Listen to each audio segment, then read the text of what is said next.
What if everything you thought you knew about the dawn of humanity was based on a lie? What if our creation wasn't a divine act, but a sophisticated engineering project carried out by ancient visitors from another world? This is the story of the Anunnaki, the mysterious beings who ancient texts call gods, but who might have been something far more tangible and far more alien. Our story begins thousands of years ago in Mesopotamia, in the cradle of civilization known as Sumer. The Sumerians, one of the first advanced cultures on Earth, left behind a treasure trove of knowledge inscribed on clay tablets. These cuneiform texts tell of powerful beings who descended from the heavens, the Anunnaki, which translates to those who from heaven to earth came. These beings weren't just mythical figures. The text described them as tangible rulers who brought civilization to humanity. Knowledge of agriculture, writing, law, and astronomy. They established cities, set up kingdoms, and reigned over humankind. But hidden within these epic tales of gods and kings lies a much more unsettling narrative. The Sumerian tablets, particularly texts like the Atrahasis epic, suggest that the Anunnaki didn't create humans out of some benevolent love. They created us for a very specific and very selfish purpose, to be their workforce, their slaves. The texts paint a picture of a group of lesser gods who were tasked with the backbreaking labor of digging canals and mining resources for the higher-ranking Anunnaki. After centuries of this toil, they rebelled, refusing to work any longer. This labor dispute created a crisis for the Anunnaki leaders, Anu, Enlil, and Enki. How could they continue their mission on Earth without workers? The solution, proposed by the brilliant scientist Enki, was to create a primitive worker, a new being to take over the labor. They would fashion this being in their own image, using the raw materials of the earth. This new being was called the Lulu, which translates to the mixed one. This, according to the theory, was the birth of Homo sapiens. So, how exactly did they do it? The texts describe a process that sounds eerily like modern genetic engineering. Enki, the chief scientist, took an existing hominid native to Earth, what we might today call Homo erectus, and infused it with the essence of the Anunnaki gods. They essentially upgraded this primitive ancestor, combining their own advanced DNA with terrestrial biology to create a hybrid species. This new being was intelligent enough to understand commands and perform complex tasks, but was initially designed to be sterile and unable to procreate on its own, ensuring the Anunnaki maintained complete control over their workforce. This theory offers a fascinating, if unconventional, explanation for one of science's biggest mysteries, the missing link, and the sudden explosive leap in brain size and cognitive ability that separates Homo sapiens from our primate ancestors. The fossil record shows a relatively rapid transition that has puzzled paleoanthropologists for decades. Could the Anunnaki's genetic intervention be the catalyst that sparked this incredible evolutionary jump?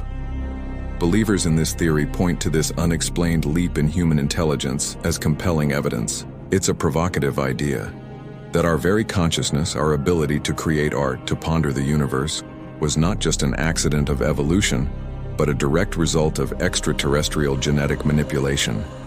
As the story goes, humanity thrived and multiplied, and our numbers grew across the earth.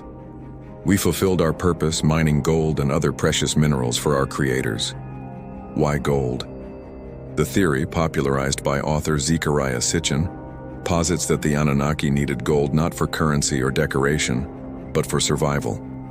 Their home planet, Nibiru, was supposedly facing an atmospheric crisis, and they needed to suspend fine gold particles in their atmosphere to repair it and shield it from radiation. Earth was simply their mining outpost.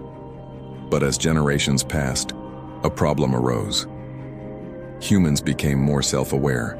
We began to think for ourselves, to question our creators, and to desire the same knowledge and longevity the gods possessed. According to the texts, Enki, the very god who had created us, felt a paternal affection for his creation and broke the rules. He secretly allowed humans to procreate, giving them the knowledge that had been forbidden. This act of compassion, or defiance, led to a major conflict among the Anunnaki leadership. The chief god, Enlil was furious.